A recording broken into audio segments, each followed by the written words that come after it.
Well, hello again to Vintage Tech. I've got a real treat for you today. I was able to pick up a rather rare package through eBay that is similar to these two tape recorders here, both produced by Phonotrix. This Phonotrix came in a leather case and had just about everything with it. Had the little manual with it, as you can see here. These German-made tape recorders, very peculiar design. Came with a external speaker and a microphone. And this is a little bit troublesome getting it in and out of this leather case. I'll see if I can pull it out of here without tearing it apart. The top and the bottom pull off. You can access the battery compartment from the bottom, as you can see here. Having a little trouble getting it out of the leather case. And this was considered a portable tape recorder. You can see how clunky it is. This was the Phonotrix Portable, and let's see, having trouble getting the cover off of this thing. And some affectionately call this the Phonotrix Duck because it looks like a duck, doesn't it? And it had peculiar controls, and this particular model has a speed control and a record and playback switch, volume control. There's the speed control there. And then you would switch back and forth between play and record manually. And then there was rewind and play and stop. So that's what the settings were on the Phonotrix Duck. We'll put this one away, and we'll take a look at the other Phonotrix that we have here. This is a complete unit with a built-in amplified speaker and microphone here.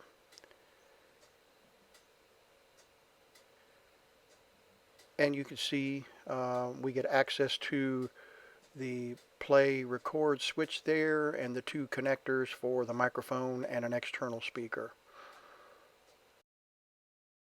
So now we turn to the package that we got from eBay, number 3 Phonotrix.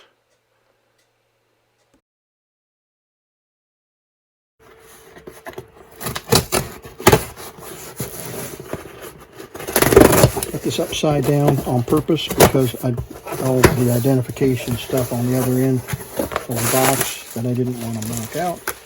Okay, here's a case. See, there's other stuff here. Okay, whatever.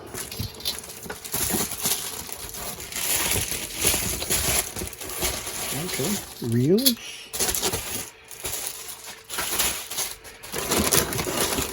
And something there.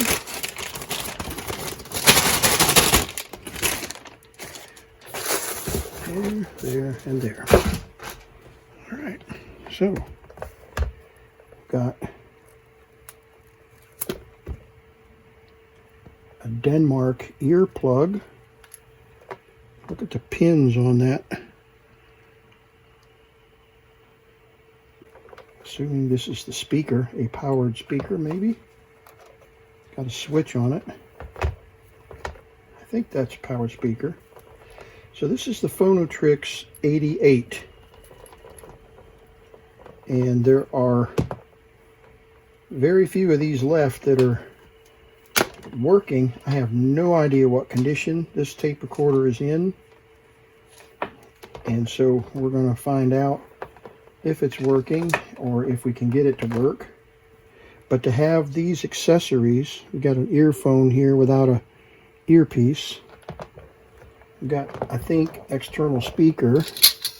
We got a remote control microphone, kind of grungy. It's got the red plug on it, and the blue plug, blue for speaker and red for recording. And it's got the Phonotrix case with removable cover, and there we are. You can compare it to this Phonotrix in size, and we'll compare it to some of the other tape recorders, but it's just not in really great condition, but it's all here. It looks like got 2 reels. I guess these are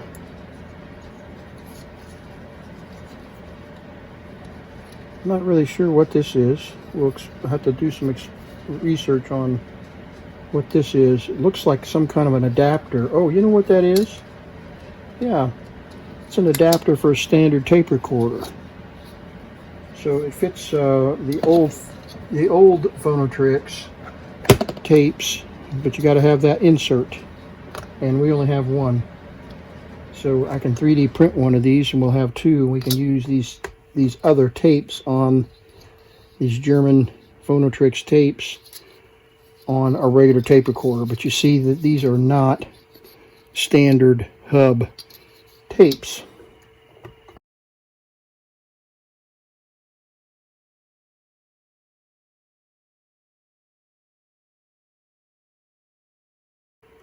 Don't know what that is. Looks like that's volume. Got a battery and external power. Record jack, playback jack. Looks like the battery compartment wants to come off.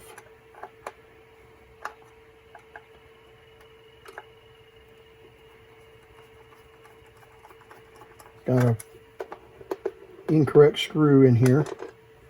Somebody just put a screw in there that wasn't the right one.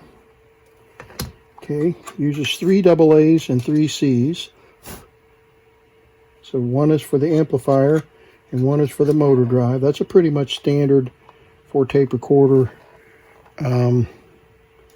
technology. Let's see if I have any C's. Yeah, I've got 3 C's. Not all the same. I've got 3 AA's. So let's see, the terminal's clean.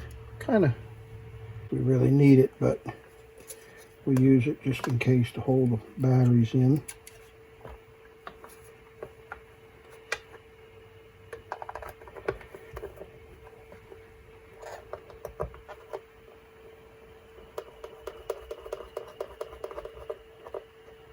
Okay, that screw doesn't go all the way in because it's not the right screw.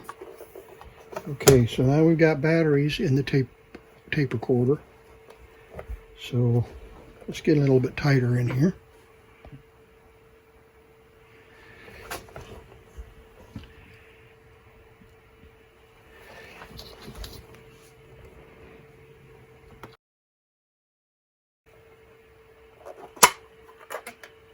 Yep, 4 C batteries. Oh my goodness, I don't have that many C batteries left. Really? 4 C batteries. Oh my goodness.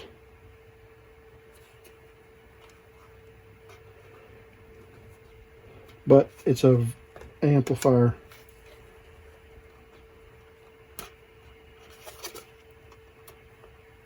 And that's probably the power switch. I can't tell. Can't tell what it's controlling. There's only 3 wires. Now there's 4 wires coming back, so it could be that that's the remote control to power it on and off. Although I suspect, and there's no indicator here as to what's on and what's off for power. No color indication on the switch. I don't think there's any words on it. Can't tell. No, I don't see anything. So we'll have to get some C batteries and let's throw some C batteries in that. Got some C batteries from another unit, and we'll try that. Alrighty, well, I worked, put the batteries in it, couldn't get it to do anything, just completely dead. So let's just jump ahead a little bit here, and we'll open the box up and see if we can figure out if there's any power, if we got corroded battery terminals, or what's actually going on. That's the motor. So let's take this cover off.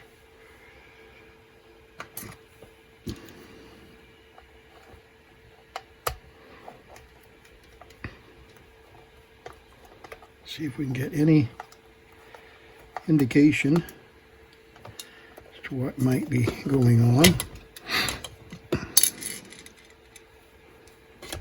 Has anybody been in this thing?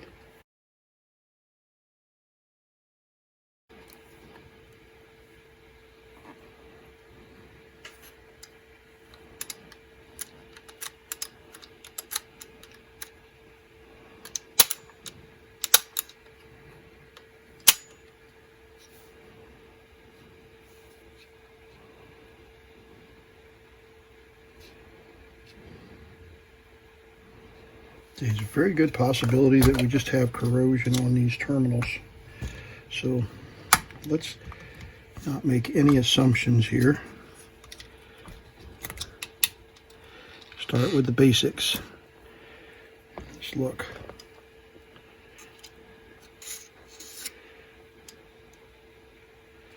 It's hard to say. So what we can do is we'll put our meter on the terminals.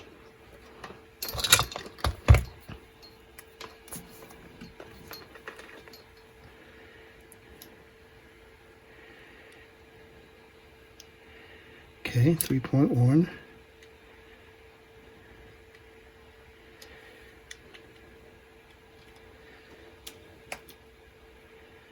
.5, 4.7. Okay, so we've got those three batteries. Now let's check and see if we've got these. Should be 4.7 or 4.5. 1.6. Okay.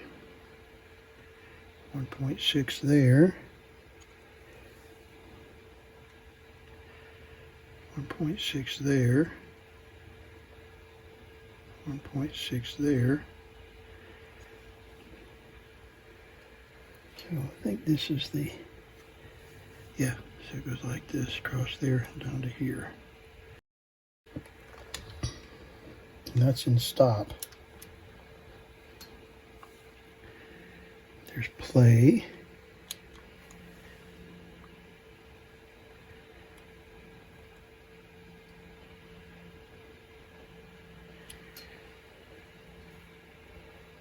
Stop.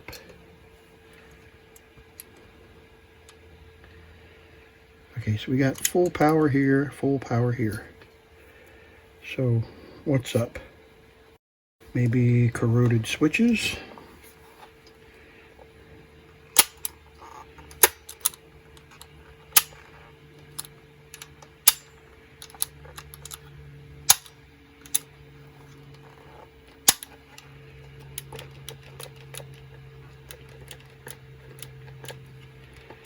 The motor's definitely not spinning. Let's pull the motor cover off and see if we can access the motor wires.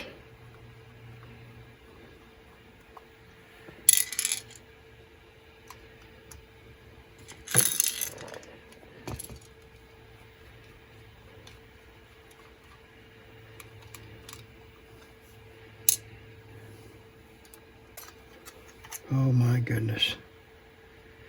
That's not good, is it? Wow. Pretty dirty.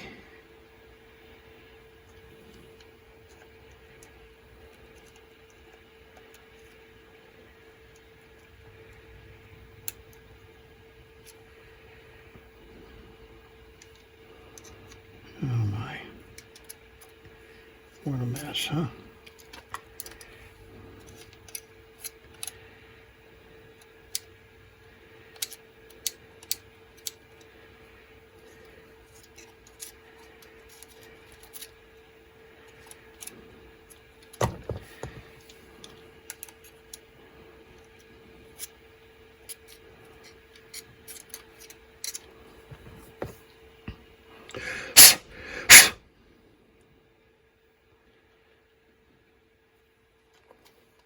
What a mess. Okay, see the battery terminals down here. Here's one of them. Yeah, the motor's trying to turn. I can see it through the hole here. I don't know if we'll be able to see it. Try to get a little bit of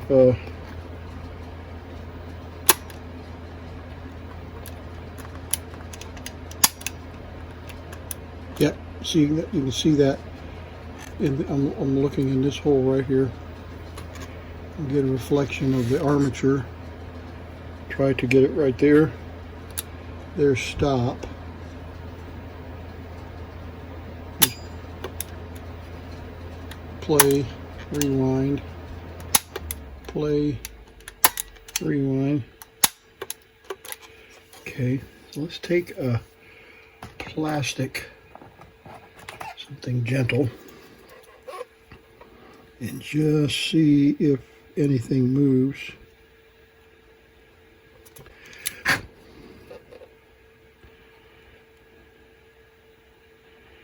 Don't want to bend anything. Sure don't want to.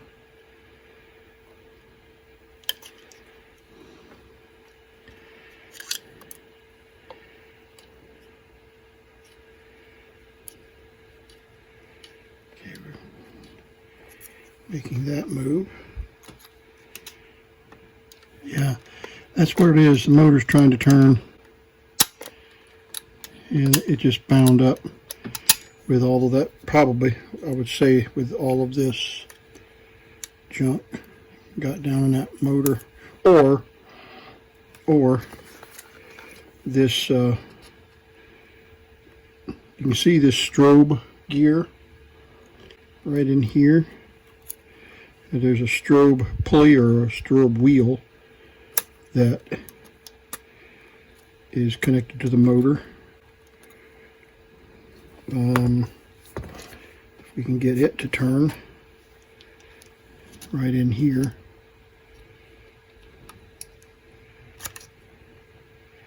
It could be that it's the gears are, that the wheels are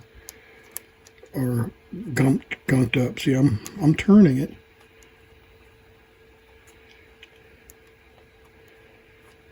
Okay, now let's see if it moves.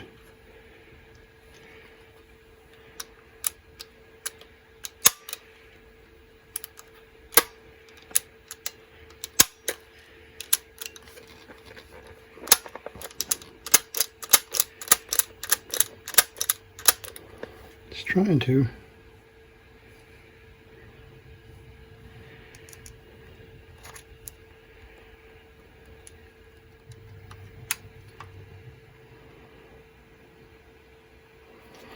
Okay, so let's do this. I'll leave the motor cover off, and let's take the head cover off and see if we can get a hold of the. Oh my goodness, it's corroded so bad. See if we can get the capstan to turn.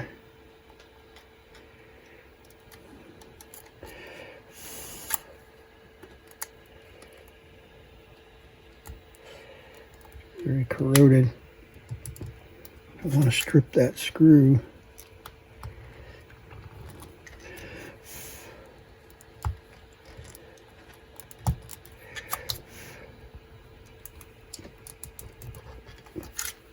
Man.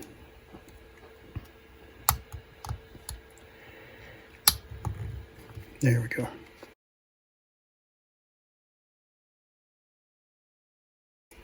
Get turned. There we go.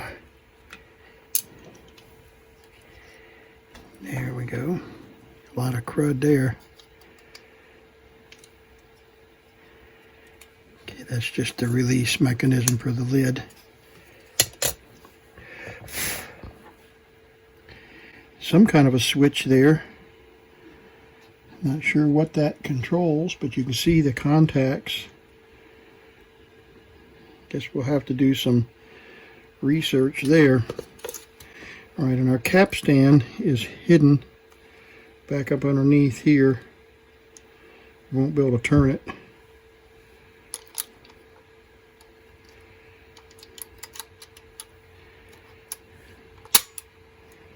Stop, fast forward, or rewind, forward.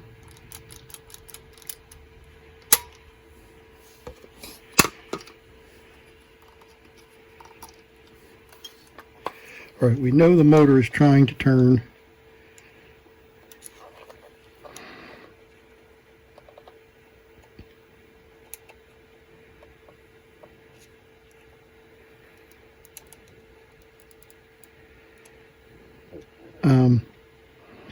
I don't know if that is the armature or if those are the brushes, so I don't want to. I'm sure that is designed for you to be able to see the motor turn. There we go. I moved it just a little bit. Let's see if that does anything. No.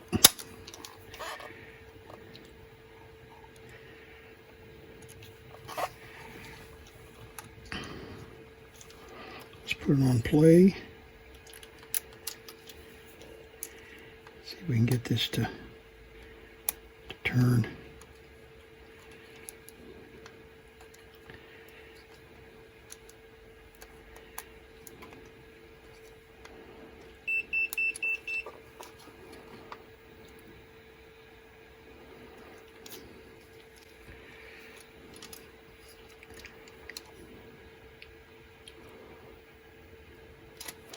Yeah, that's the capstan right there.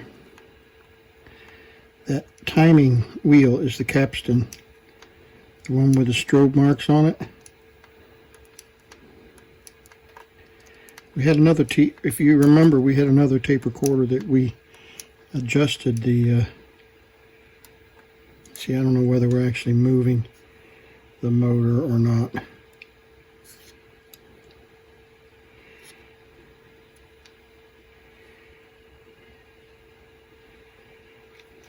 Not even sure if the motor toggles. Looks like it might. Might be spring loaded. I don't know. There's springs here, probably for tension to push up against the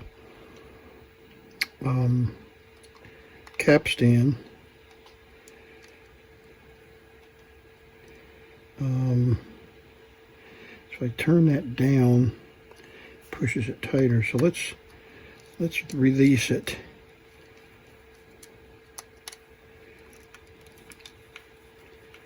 There we go.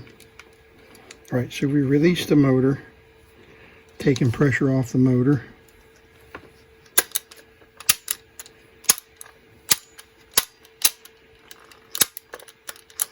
There it's gone. It's trying to turn now. All right, watch the motor in the hole there.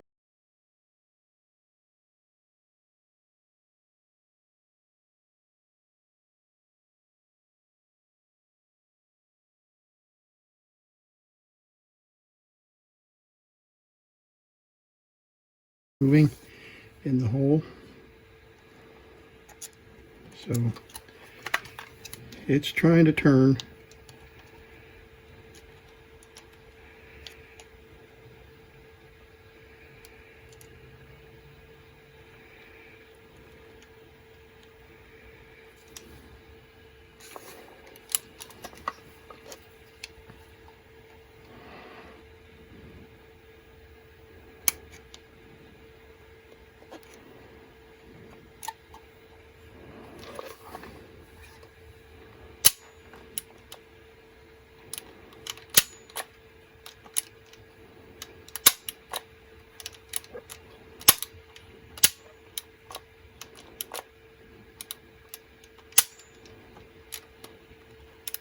It's definitely locked up.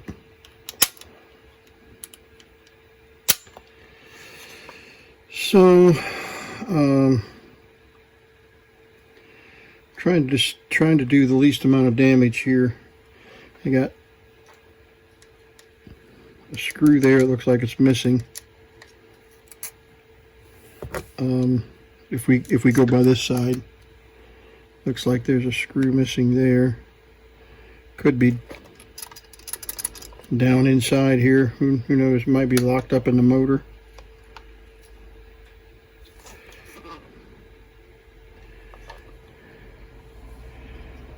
I don't see it laying in here anywhere, and it didn't fall out.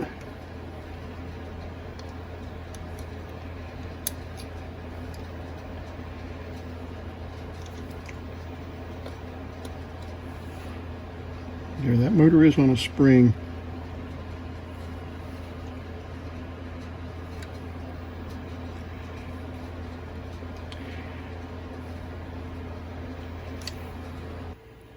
Yeah, I can feel the motor bumping. So one of two things is the problem. Either the motor is locked up from this crud, or this assembly, it's trying to turn the wheels and it's just not doing it.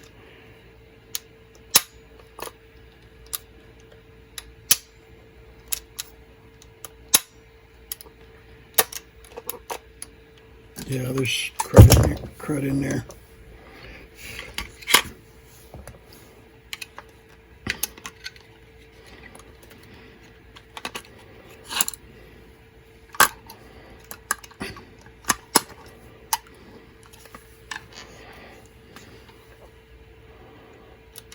It's definitely trying to turn.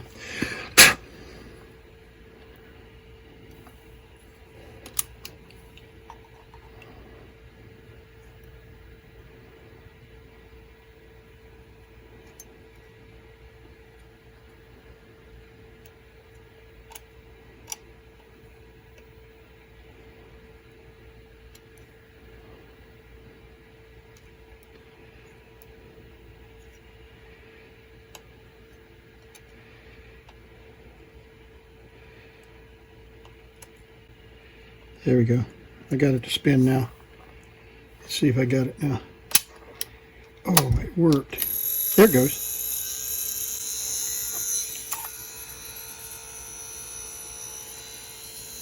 Okay, the motor's running.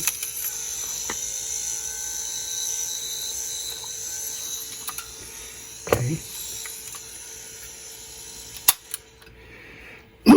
Got it moving. Let's tighten these back down.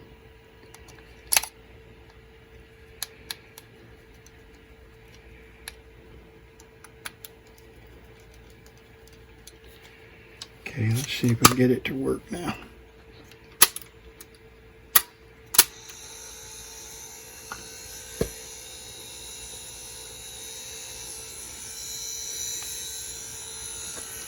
So we can get the motor to... There we go. I'm pushing on the motor.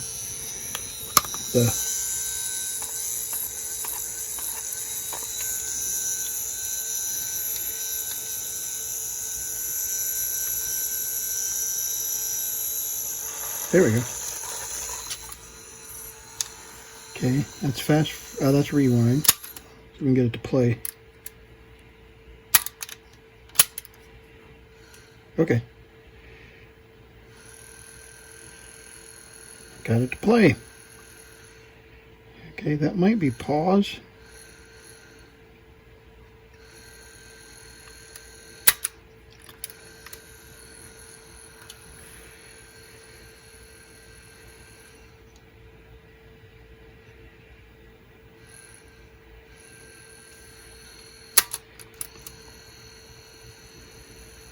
Okay. So the motor was gummed up.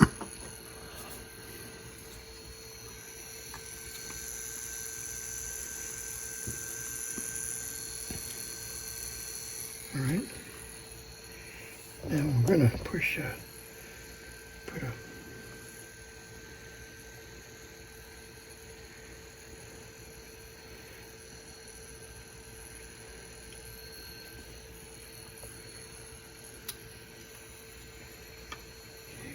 Full volume.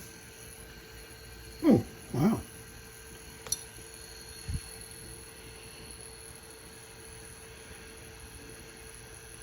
I actually had some audio. When I hear it again, let's just rewind it.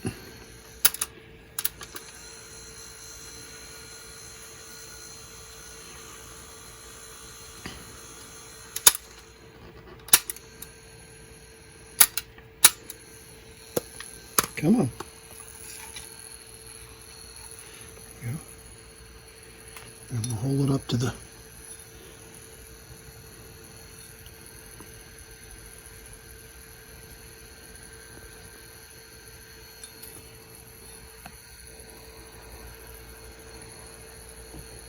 okay. So we had a little bit of audio there. This is still not adjusted very well, and the motor is probably just barely running. Let's tighten it up just a little more. Make sure we can get it to work each time. There's play, stop, rewind, stop, play, stop, rewind, stop, rewind, stop, play. It just doesn't quite.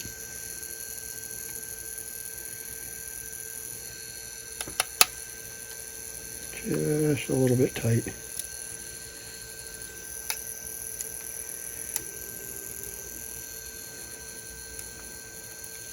Yeah, you can see the pulley's moving now.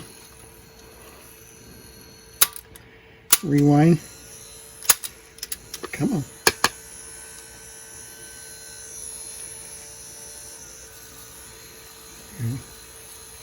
Definitely needs oil and some attention. Stop.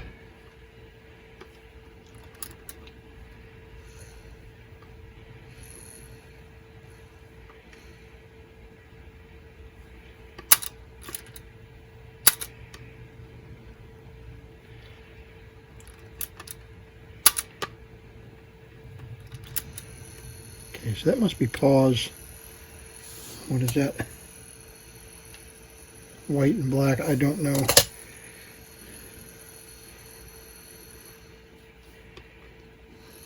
little bit corroded.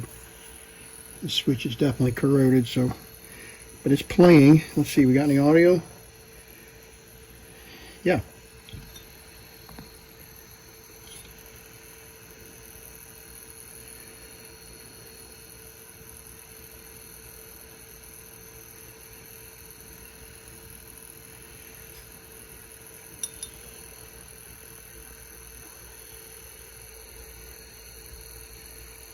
Let's see if you can actually hear that on the... Okay, we put 4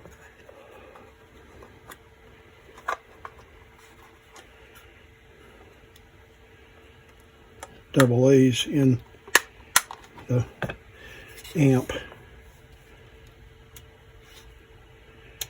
And we will plug the amp into playback port.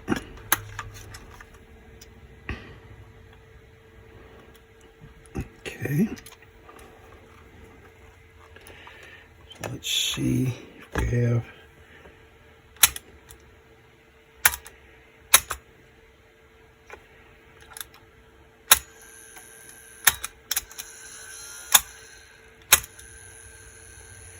come on here.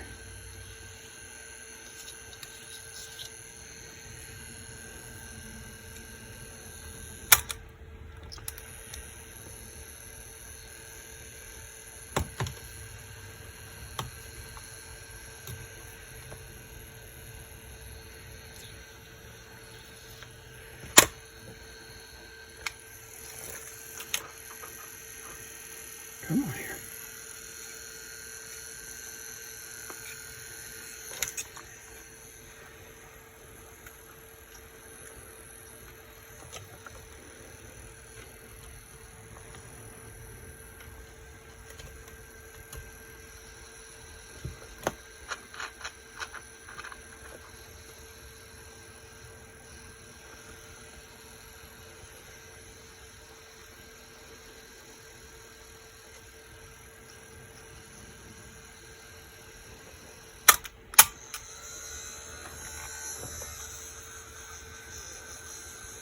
I'm squeezing the motor in against the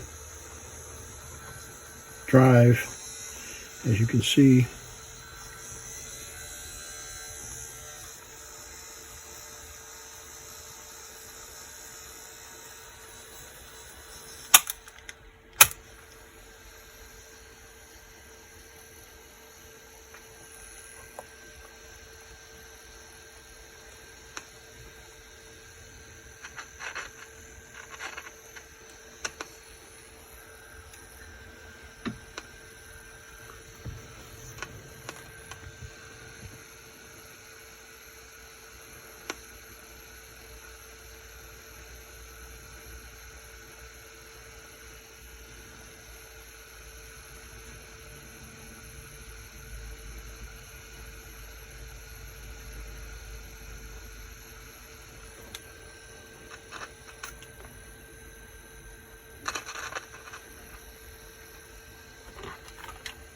All right, I do hear a hiss. Let me see if I can tell if this is powering. All right, I can't tell. It might be loud and soft. I'm not really sure what we're getting out of that. Motor's binding up again.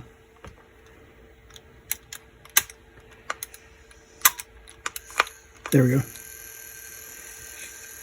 Come on. There we go.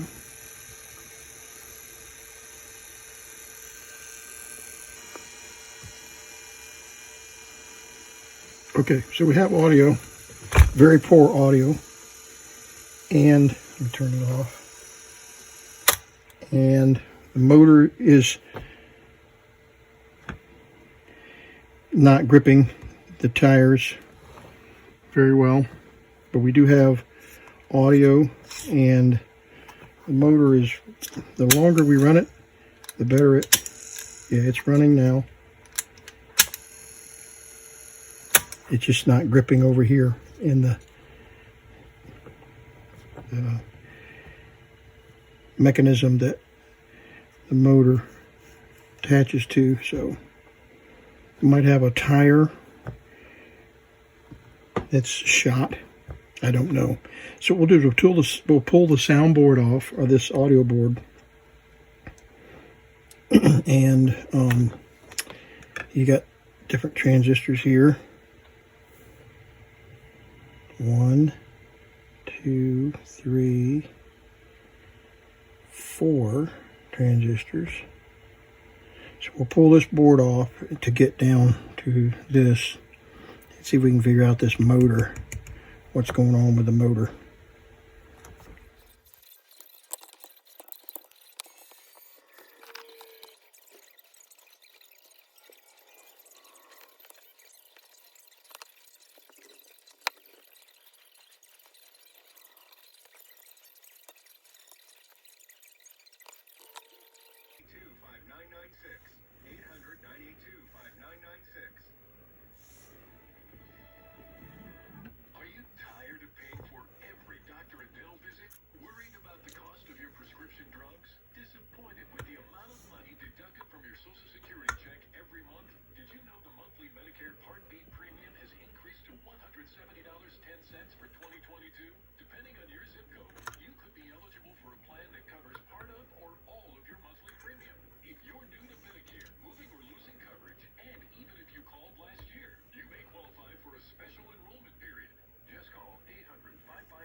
commentary here.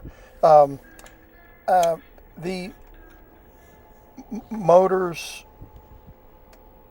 frame is pretty well fixed. There is a little bit of an adjustment on it, as you can see on those right-hand screws. But what I'm beginning to discover is that the motor, for some reason, has collapsed down inside its mount.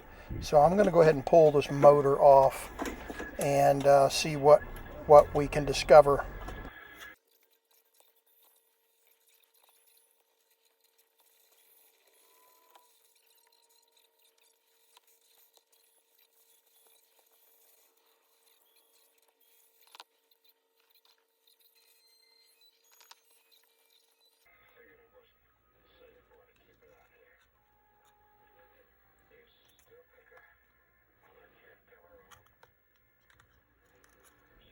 Okay, what I discovered was that the motor is wrapped in a metal shell, and inside the shell is this foam.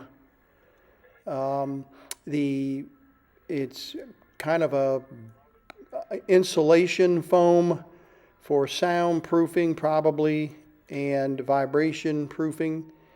And you can see there's the bottom piece of the shell that was wrapped in that foam rubber material, and it's just all over the place. There's a couple of screws that I dropped down inside there. I'll pull those out, and the nuts that hold the shell together, I pulled the shell apart by accident because there are some pieces that hold, you can pull the motor out in one piece, and I took the shell apart. That's what I did by accident. So in any case, we'll get all these pieces out here, and then we'll begin the cleanup process.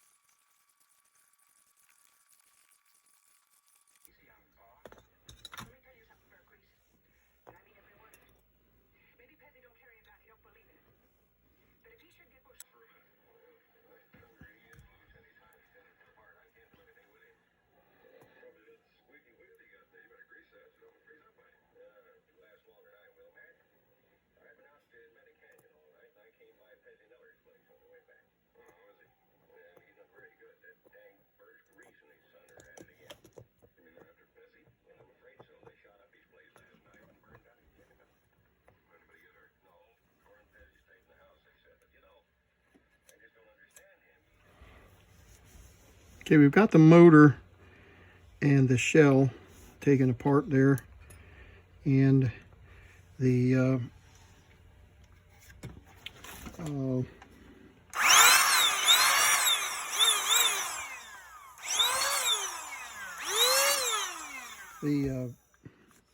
motor was encased in some foam or foam rubber, and it's a 3-speed motor.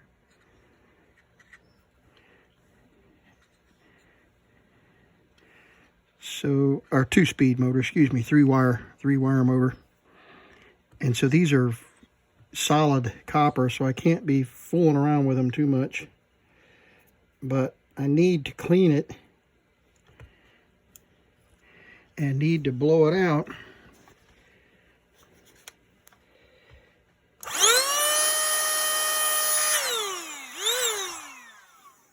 And need to oil it. And this shaft is pretty cruddy here, you can see. So I'm going to wash this off with contact cleaner. And we'll put a cloth underneath here, kind of keep this stuff off of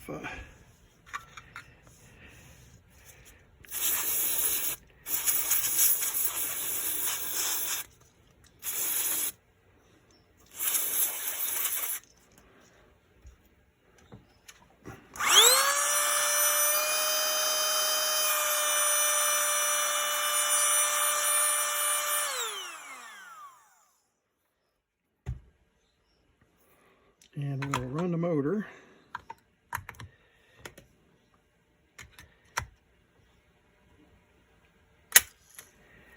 Yep, see there it went on and back off.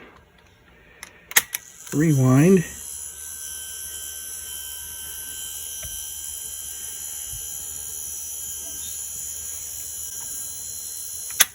Off. There's forward.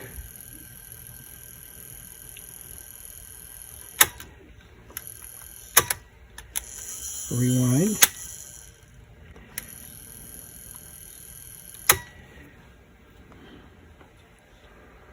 Okay, we'll put a drop of oil in the end there, in the end bell, where the bearing is.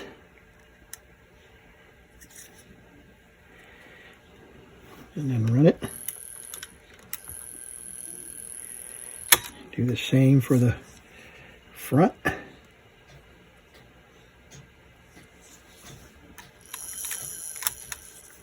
Just let it sit there and run for a minute.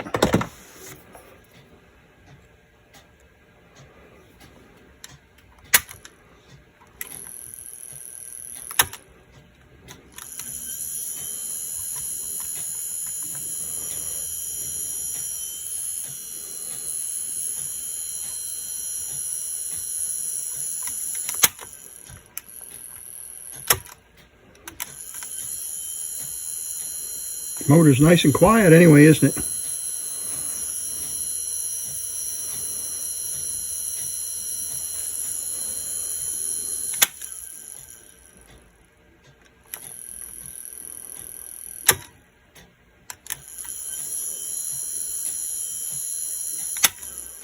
Seems to be running better now.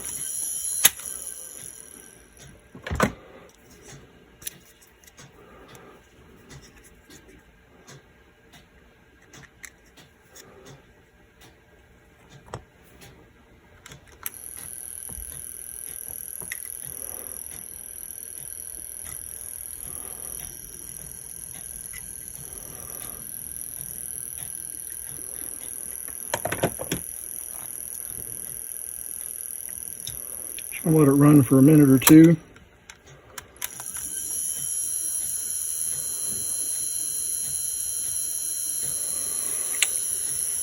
And I think the reason that the motor was slipping is because that foam that was packed around the shell was collapsed.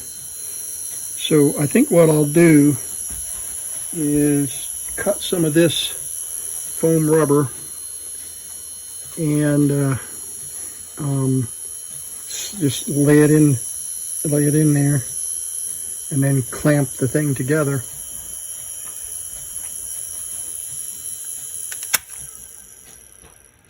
Yeah, the motor's really spinning now, really nicely.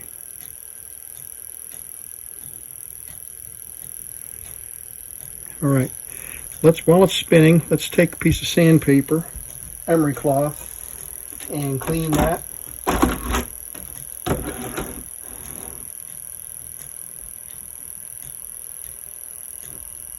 I've got a sanding block here that's 320. I'll just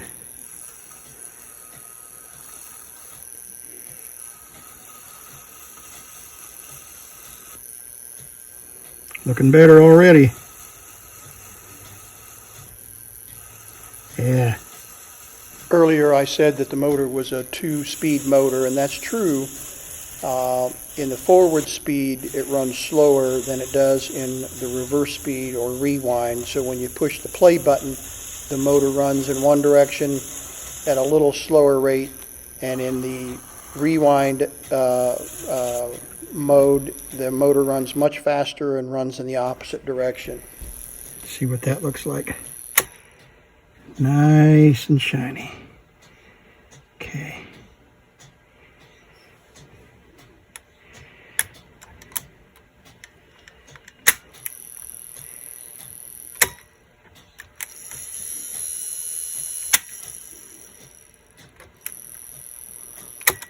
Okay, I think we're good. So let's clean these up, and we'll get some foam crushed in there.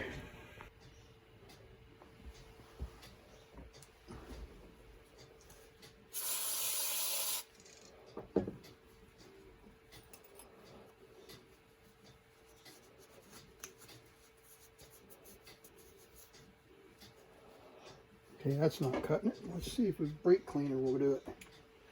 Brake cleaner is pretty dangerous to use around plastic, so we have to be really careful.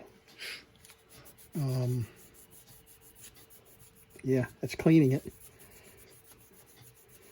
Definitely cleaning the metal. There we go.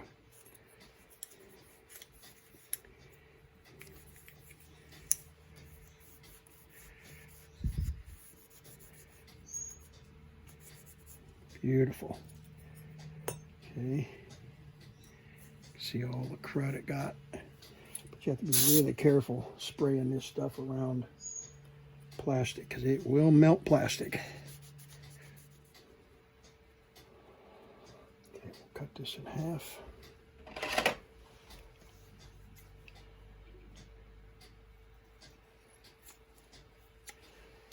Put one on each side.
Let's make sure the motor still runs.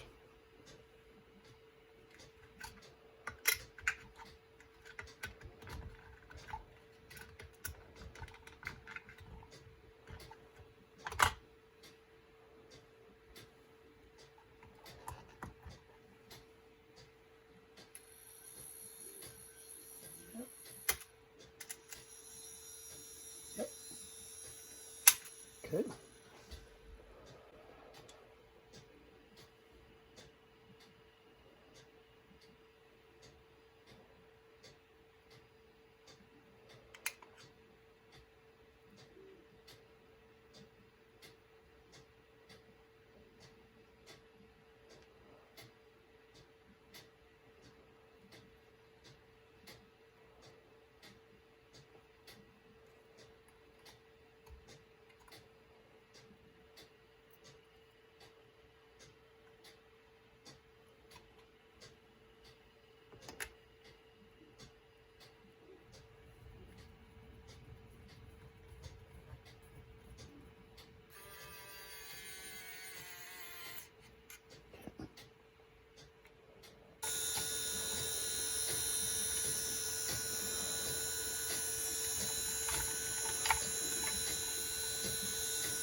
That's still grippy, but let's put some rejuvenator on it.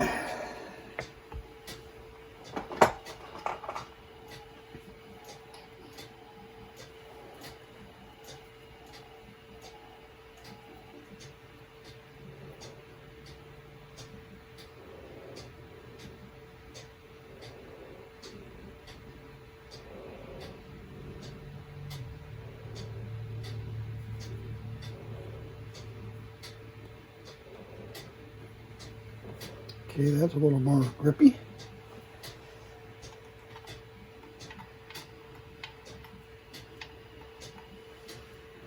There we go.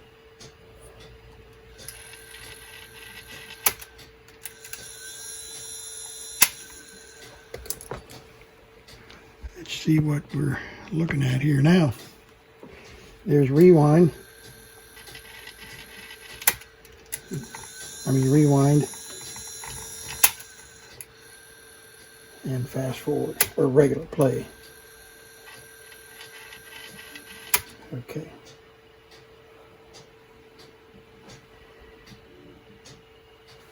Okay. And that is driven off of this gear here. This pulley here.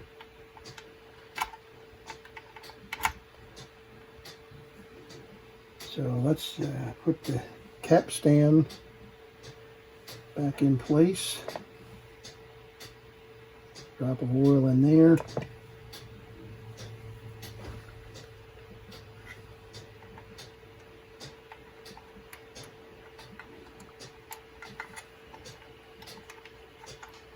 There we go. We've got this. Well, we'll put a screw in first.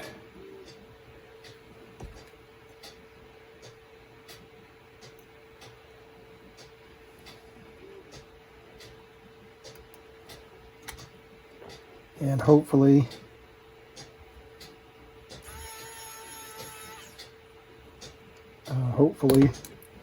we've got enough adjustment on that motor now with the foam in it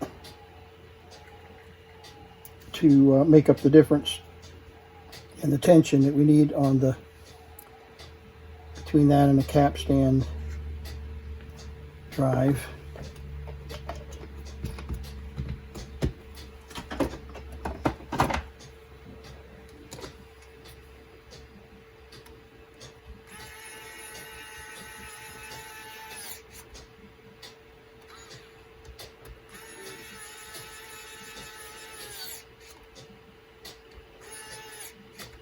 Okay.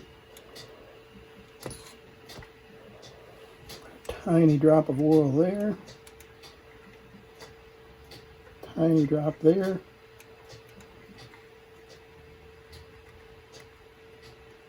Tiny drop there. Took the spring back up.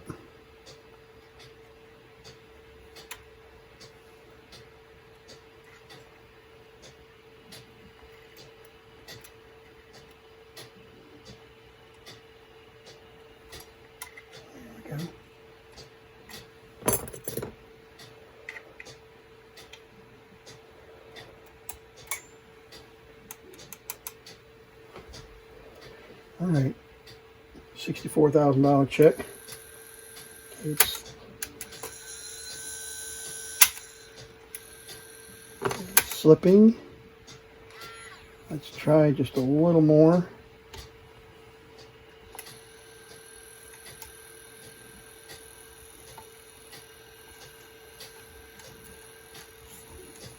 There we go. There we go.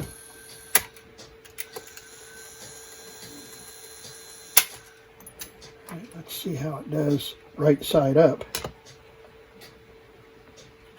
Play, stop, rewind,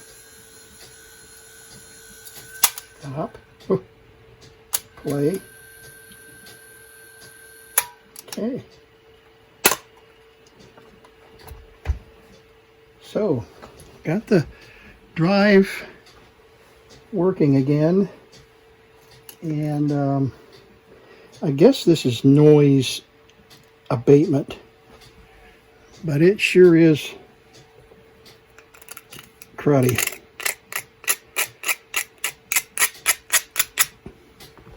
And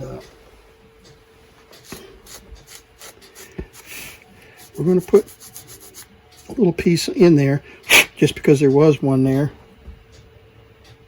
It's missing a screw right there, but we're going to Just gently put these back down. Make sure we still have play.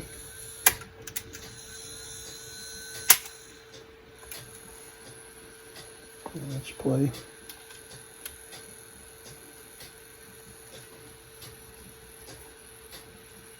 Okay, still do. Still want these screws falling out inside here. There we go.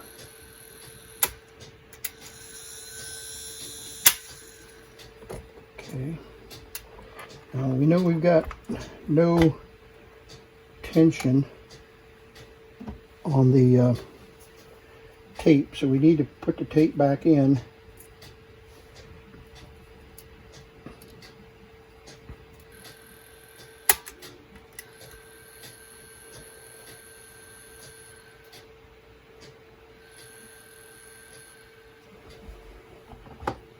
And this is a remote control enable disable switch.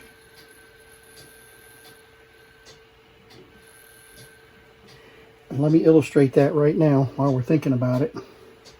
Okay, we got an on-off switch here, and we'll plug it in to record. Actually, let's put a little bit of this on here too, just to get it started.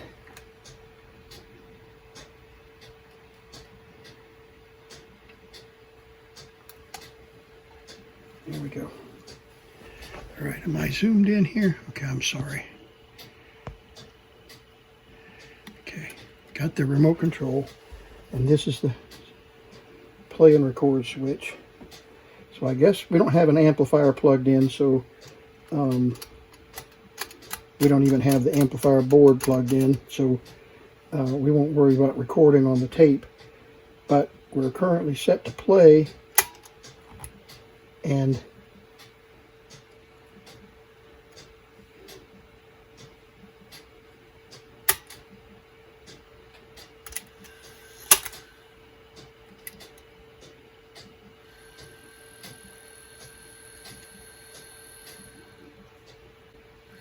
okay, in this position, the remote control operates by the microphone. In this position,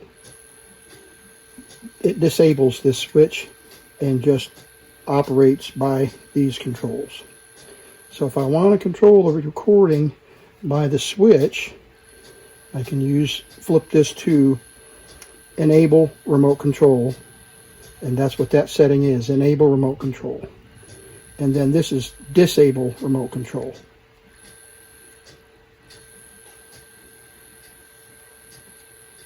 See?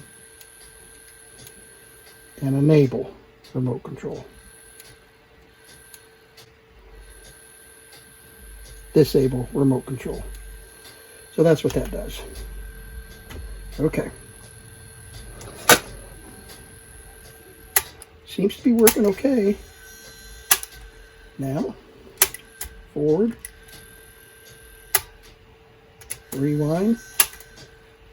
All right.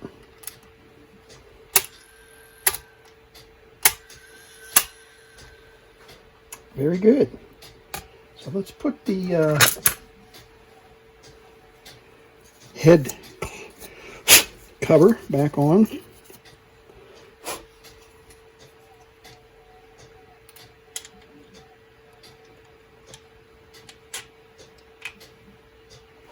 And those screws are somewhere around here. Those corroded screws.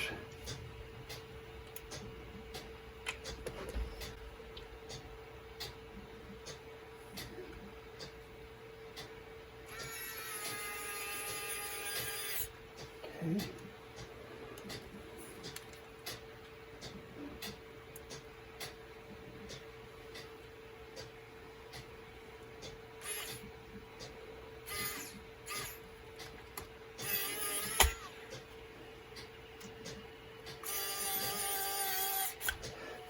Okay.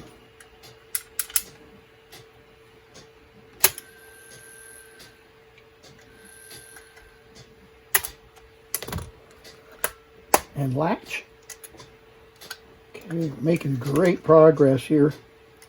And we desoldered, actually the connection to this terminal just broke. So we've got to resolder that. And let's put some deoxit on all of these terminals. Alrighty, we're 1 hour and 20 minutes. That is a long video. So I'm going to stop here, make this part 1, and pick up on finishing installing the audio board and then testing the audio and resolving the audio problem. Rather interesting discovery in part 2, so you're really going to want to watch part 2 as to how we discovered where the audio failure occurred, and it was not electronic. I'll give you that much. So thank you for watching Vintage Tech, and look for part 2 on the tape recorder repair model 88.